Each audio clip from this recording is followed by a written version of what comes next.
Um dia, a semana passada, eu estava vendo uma peça de teatro online nesse projeto do Sesc, que é muito legal, Teatro em Casa, e era uma peça da minha amiga Cláudia Missura, uma grande atriz, que chama Paixões da Alma.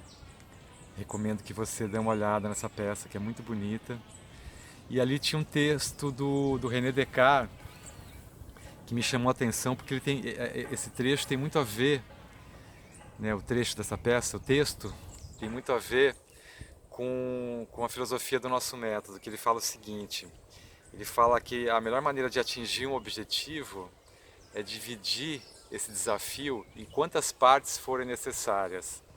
Né? Isso tem muito a ver com a nossa filosofia de realmente pensar o treinamento de uma forma orgânica, né? Que que os desafios sejam viáveis, sejam confortáveis, sejam realistas e principalmente que respeite, né, um crescimento orgânico, um desenvolvimento físico orgânico.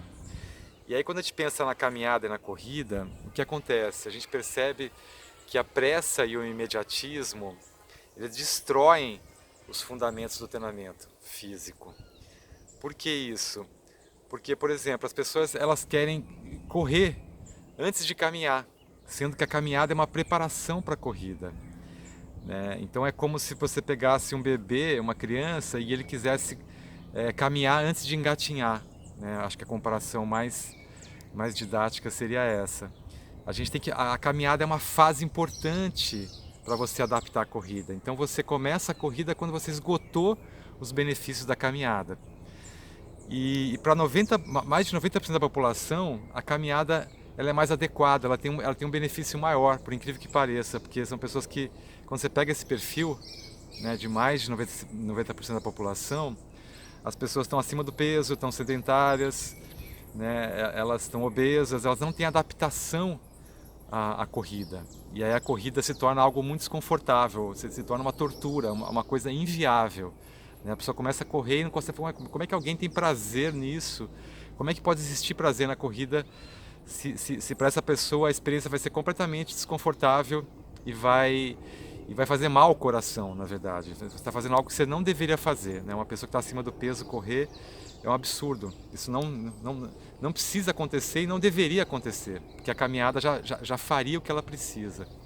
Né? Para dar um exemplo, um amigo meu, o Rodrigo Espanhol, que é um grande treinador, ele me comentou que ele ficou surpreso, que ele começou a caminhar e depois de 5 meses ele tinha perdido 17 quilos. Ele falou, não mudei nada, comecei a caminhar com mais frequência, com caminhadas longas, perto de 1 hora, e é incrível como reage, né? O nosso corpo ele reage. Então, assim, perder peso é uma consequência, nunca pode ser objetivo.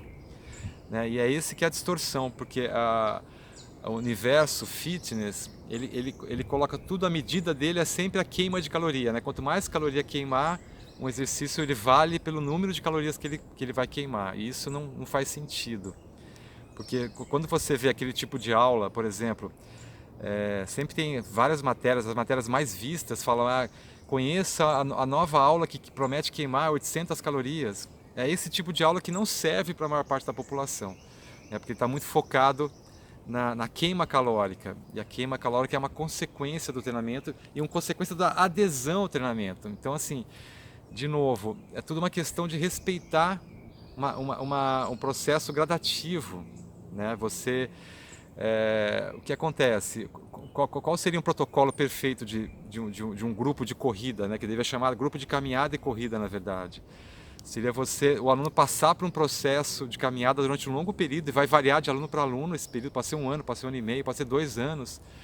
Né? E quando a caminhada estiver exigindo muito pouco, você começa a introduzir intervalos pequenos de corrida. E aí a corrida se torna algo prazeroso, porque você criou uma estrutura, você cresceu, desenvolveu o seu coração, todo o seu sistema cardiovascular, artérias, capilares, arteríolas, você consegue, esse coração ele consegue correr, né? Ele consegue estar preparado para correr, porque ele passou por essa etapa. Né? E é esse que seria o protocolo ideal de treinamento. E por isso que eu falo que a gente tem que quebrar esse mito de que correr é melhor que caminhar. E isso não faz o mínimo sentido, né, para um treinador consciente e quando você tem uma visão integral do treinamento. né? Porque você percebe que a caminhada é tão importante quanto a corrida. Você não pode comparar coisas diferentes. É impossível você comparar isso, né? A caminhada é importante numa certa fase, depois se introduz a corrida, quando o aluno está preparado para isso. Então, quando o aluno chega para mim, né, e fala assim que resolveu cuidar da sua saúde e ele quer correr uma maratona em um ano, eu falo, meu, que absurdo, né? Isso é um equívoco, né? É isso que o treinador deve falar para você. Se você vem com uma proposta, quero cuidar da minha saúde, vou correr uma meia maratona em um ano.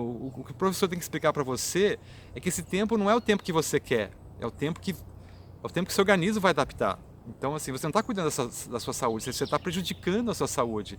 É mais fácil você desistir ou ter uma lesão fazendo uma maratona em um ano do que você ter sucesso. Então você vai ter uma lesão que vai te prejudicar pelo resto da vida, porque você acelerou o processo de adaptação ao treinamento. Então, essa questão, assim, a gente tem essa ilusão, né, de achar que performance é saúde. São coisas completamente diferentes. É essa que é a confusão que a gente faz. Então a gente acha que a gente vai buscar saúde fazendo mais. E na verdade a gente vai buscar saúde quando a gente faz menos, na medida exata. Bom dia.